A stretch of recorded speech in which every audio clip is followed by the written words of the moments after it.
I'm Ryan Lotsberg with New Spin Golf, and this is part one of New Spin Golf's Introductory Equipment Buying Guide. In this video, we're going to go into a little bit more depth about all the things you need to know before you buy a set of irons. Now, I think irons should be the first thing that you look at when you're buying a new set of clubs, mostly because they're the biggest investment. They're the most expensive item in your bag. But the other big reason for it is because the irons are the core of your set. You need to know what the lofts of your irons are going to be and how many you have in your bag, what your longest iron is, what's your shortest iron. You need to know all those things so that they can inform other decisions about other clubs that are going to go into your bag. It's like if you want to look at hybrids or driving irons or more fairway woods. Some people are going with 7 woods and 9 woods now, right? You don't want another hybrid or fairway wood in your bag if it's going to be the same thing as one of your long irons, if it's going to go the same distance, right? You want to make sure that you know the loft of your longest iron and how far it's going to go for you, so that you can make a decision about what other clubs are going to go at the top end of your bag. The same thing goes with your wedges. You need to know the loft of your shortest iron and what the gaps are between the other short irons in your bag, because you want to make sure that you've got consistent loft gapping throughout your set so that you have consistent yardage gaps throughout your bag. So that's just going to make your life a lot easier on the golf course when you're thinking about what club to hit from what certain distances. So if you saw the video on TikTok where I was talking about this very topic and you've made your way over here, so thank you for that. And we're going to go into a little bit more detail about what I was talking about on there. So I gave 2 broad categories for irons in that TikTok video. The first one is the game improvement irons. So the characteristics of game improvement irons are larger heads, longer blade length, wider soles, thicker top lines, and more offset. Okay, so when I'm talking about blade length, I'm talking about the length from the heel of the club to the toe of the club. And the sole is obviously the bottom, so it's wide from front to back. The thicker top line, we're just looking at the top of the club when you're looking down at it. So this part here where I'm hovering is the top line. And offset is just the area where the shaft and the rest of the head meet. On a game improvement club, the shaft is going to be set a little further in front of the club face. That's going to set the shaft a little further forward, which is going to promote hands ahead at impact, which is going to promote a downward blow, those are all great things. And the other thing that more offset's going to do is it's going to close the face a little bit for you. So the face is going to set up a little bit more closed to help promote a draw or discourage a fade or a slice. So that's really good for a lot of people. Now the reasons you might want to buy a game improvement iron are, as the name suggests, you're going to get a little bit more forgiveness out of these clubs. They're going to be a lot easier to hit than a player's iron. They're designed to make the ball go really high for you, and they're designed to give you more distance. They're going to hit it farther with a game improvement iron than you do with a player's iron. But this last point is the biggest reason that most people end up going into game improvement irons. It's the lower price point. And it is significant. If you can find a prior generation set of game improvement irons, like last year, 2 years ago, you're going to get something that's a lot cheaper than you're going to find with a player's iron. So let me just go into a little bit more detail about why game improvement irons do all these things that I say they're going to do for you. So I've got a game improvement iron here for you to look at. And when we're talking about forgiveness, what that means is you're going to get a similar result no matter where you hit it on the face, whether you hit it right in the middle, off the toe, or off the heel. So manufacturers have different ways of doing that, but for our purposes here at an introductory level, I'm going to tell you about stability, okay? And that has a lot to do with the width of the sole. A lot of golf club design technology is just manipulating the center of gravity on the club. So in this case, the lower sole and the wider sole bring the center of gravity back away from the face. And when you pull the center of gravity away from the face, the club becomes more stable. So when you hit a ball off the toe, the club's going to twist. When you hit it off the heel, the club's going to twist. Okay? When you have the center of gravity that's pulled back away from the face, like on a game improvement iron, there's going to be less twisting on those off-center hits. So those shots are going to go straighter for you. You're always going to lose a little bit of distance if you don't hit the center of the face, but the difference between an off-center hit and a good strike on a game improvement iron is a lot less than it is on a player's iron. Because all those things are why game improvement irons are more forgiving. Now let me talk about why these irons are designed to make the ball go higher for you. And it goes back to center of gravity. Okay, that really wide sole, that just means there's a lot of meat down at the bottom of the club, so that's going to pull the center of gravity down.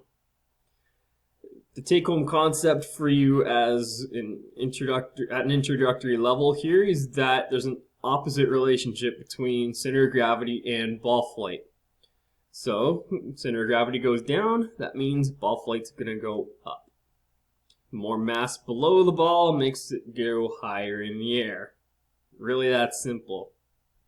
The other big reason that a game improvement iron is going to make the ball go higher for you is because of the shaft.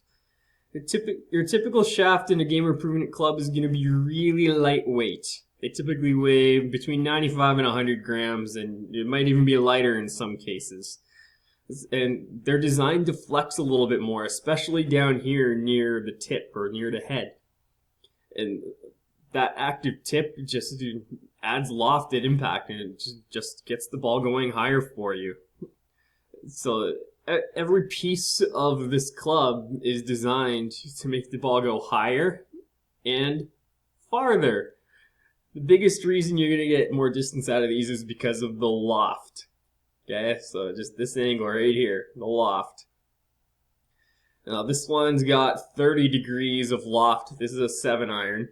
Most game improvement irons have 30 degree 7 irons, but that number is only going down over time here. There are some that are below 30. That just means, again, you're going to get even more distance if you've got less loft.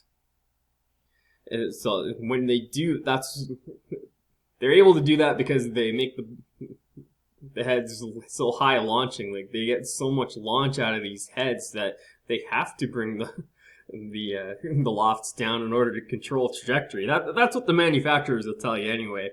But lower lofts, you're gonna hit the ball farther. That's simple. Now the manufacturers are also going to talk a lot about the technological things they do to the faces to make sure that you're getting ball speed all across the face and you're increasing ball speed. And that's all well and good. I'm not going to refute anything they say. But like I say, they've got distance in mind, they've got height in mind, and they've got forgiveness in mind. So those are the reasons you're going to want to buy a game improvement iron. So I also talked about players' irons. And all the things I'm saying about game improvement irons make them sound pretty sweet. So why in God's name would anyone want a player's iron? Where you've got smaller heads, shorter blade lengths, narrower soles, thinner top lines, and less offset. It's like they're clean, sleek looking irons, but they're not as easy to hit as a game improvement iron. So why would you want one? The reasons that you might consider a player's iron is they offer more playability. That's the ability to shape shots. So if you're somebody that likes to hit intentional draws, intentional fades, hit it high, hit it low, you've got the ability to do that. And players' irons also offer more control at higher swing speeds. I'll talk a little bit more about why that is in just a minute. You're going to get lower ball flight, which is good for players with higher swing speeds as well. And you're also going to get increased spin. Again, that contributes to the increased control as well. But the biggest reason though, look and feel. These are clean, crisp, sexy looking irons, and the sensation of the ball coming off the face at impact on players' irons is sensational. This is like the smaller the head, the better they feel. Okay, so let me show you a player's iron.